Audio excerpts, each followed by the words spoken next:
Hey, it's Darlene. Welcome to my channel. Today I'm working on a 2-page layout. I'm working on my granddaughter's second birthday party. She had a 2 wild party. Now you notice all those pictures, I did them wallet size, or basically what I did is I printed them as a collage print on a 4x6 piece of paper, or printer paper, photo paper, and then got like wallet size pictures. I gathered my papers that I did purchase on purpose for this party, just a couple of different like wild animal safari, but I really wanted more of like a child or like pink kind of theme. So I'm going to be going through those and selecting paper. Now, instead of you watching me cut all these, I went ahead and with the magic of film, went ahead, snapped my fingers, and all of those were cut apart. So that is the sketch that I'm using. I love the sketch because it kind of focuses on 2 pictures over there on the left and then all those pictures on the right. So the thing I have in my hand right here is the cake topper that I made for the party. I'm going to be pulling this apart later, but basically because I use a lot of dimension, I'm just removing as best as I can, and I'm so glad I did not rip the thing apart, but I just got rid of all of the foam tape because I didn't want all that dimension on the page. Now the funny thing is I really worked around and I did all this and I didn't even end up using it on the page, but I probably will for a different page. I did decide to use this paper, and the nice thing is this paper is double-sided, so I really only needed the one pattern paper for both sides of this layout. So I am going to just use my ruler and measure down 3 inches and just tear it. I've never done this before, but I've seen people do it, and I thought, God, it was really easy, and I really liked it because it was kind of a controlled tear, if that's such a thing. And then I just used my paper cutter to cut that in half. I really like the double-sided paper because it really matches as well with all that really bright green. And if you notice from the pictures, or you will notice soon, that there was a lot of really bright pink, green, yellows, very fluorescent. So basically I already know what I'm doing with this paper because I'm following the sketch, and I'm just really going to layer it over there. This is the left side of the 2-page layout. So I'm going to be using the invitation as one of the air quotes photos, and it matches perfectly with this paper, of course. And then I'm going to be using one of the 4x6 pictures that I took, and I decided to do the one of her by herself in front of the little like the photo or backdrop, whatever you want to call that. So I cut my finger very bad, if you guys recall, if you subscribe to my channel, right before this party. So we had all these plans on decorations and this and that. So we did end up doing the 3-dimensional animals, but I think my daughter ended up probably not liking me very much because I was quite the dictator when it came to showing them how to do it or what I wanted done. But anyhow, so I'm basically going to just adhere the picture with the invitation over there on that left side. Pretty simple. And of course my adhesive runner ran out of adhesive. That always seems to happen when I'm filming, but I do have a handheld one or a smaller one, so I just did that to tack that photo down. And then during the I paused the video and reloaded my tape gun. So again, very, very simple over there on that left side. Now I bought all that really fun paper, but I didn't buy any embellishments. I'm guessing that I thought to myself, I will just use the Cricut to make embellishments, which is exactly what I ended up doing. So I'm just farting around with placement of the photos. Do I want them to be portrait?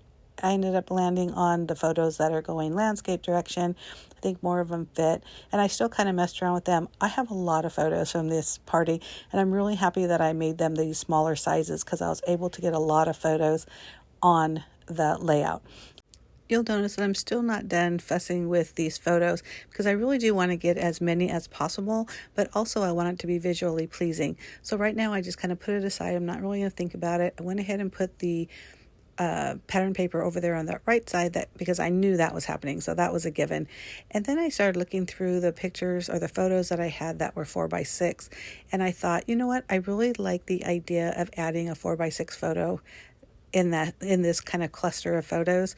So again, mess around with the placement. I did end up trimming that 4x6 photo a little bit just to match the length or the width of the photo above it. But basically I just adhere them down. So now I have a lot of extra room on that bottom, which I plan on putting some journaling. Now, again, I mentioned I thought I had embellishments. I did not. So I went to my Cricut, and I'm going to end up using the same animals that I had for the cake topper, but I did make some embellishments. These are the embellishments that I'm talking about. Super cute. I used those same animals, and there were a lot of other ones that I didn't use in the cake topper, but they all were part of the same set. I wasn't sure if I was going to do them with balloons. And basically all I did was search balloons and then also those animals, and then I just kind of moved the animals within the balloons, and I changed the shape on some, changed the colors. I also used animal print and sliced those right over the balloon image to give those, like that one with the zebra stripe. And again, I just changed them all different colors. I'll have a different video on that, but it was really a lot of fun. I use the print and cut, which I'm using a lot more with my Cricut because it really makes it so much fun. And sometimes you don't need all the different layers. And this was really simple. And because the animals were small, if I cut those in layers, oh my God, I would have went batty. So print and cut is definitely my friend for a lot of these type of embellishments. So I just, you saw me do the bundle of 3 on that left-hand side. And now I'm just putting the balloons going down the right-hand side, and one of them over there in that bottom corner. Now I am going to be adding some more balloons later to that bottom left right there with the ferns. But I don't even know if I show you, but you'll see it in the final layout.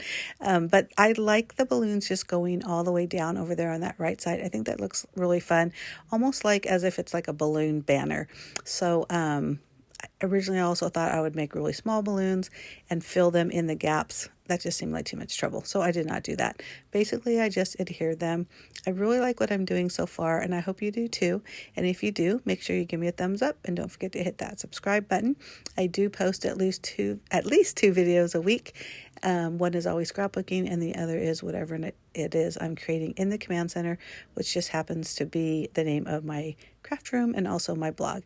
So I thought I was done, and I was just going to add some journaling, but it was just really bugging me because it just seemed way too plain. So what I did is I grabbed a bunch of my stamps. Well, I shouldn't say a bunch, all of my number stamps. Well, I shouldn't say all of them. Let me rephrase that. Most of my number stamps. And I just decided I was going to do this kind of stamping collage thing over there in that top right corner on the left page, and then on the right page I do it on the top left corner. Now I was inspired by somebody named Lindsay Bateman. I've been following her on Instagram, and she is inspired by Heidi Swapp. And I just think, I have all these stamps and I really don't use them to their full potential.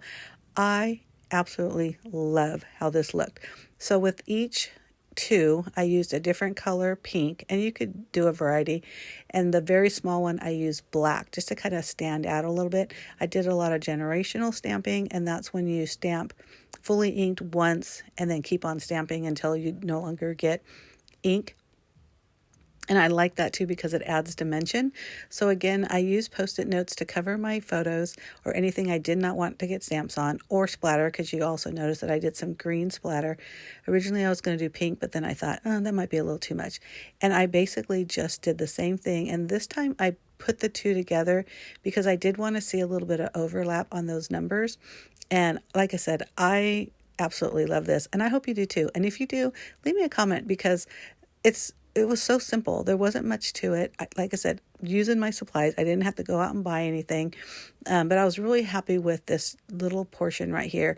I did add some splatter again on the top, in the middle, and then a little bit over there on the bottom where I am going to put some journaling strips. But I hope you like this layout. And I forgot to tell you, this was from a sketch from Stick It Down. But thank you so much for watching. I'll have all that information below. Bye.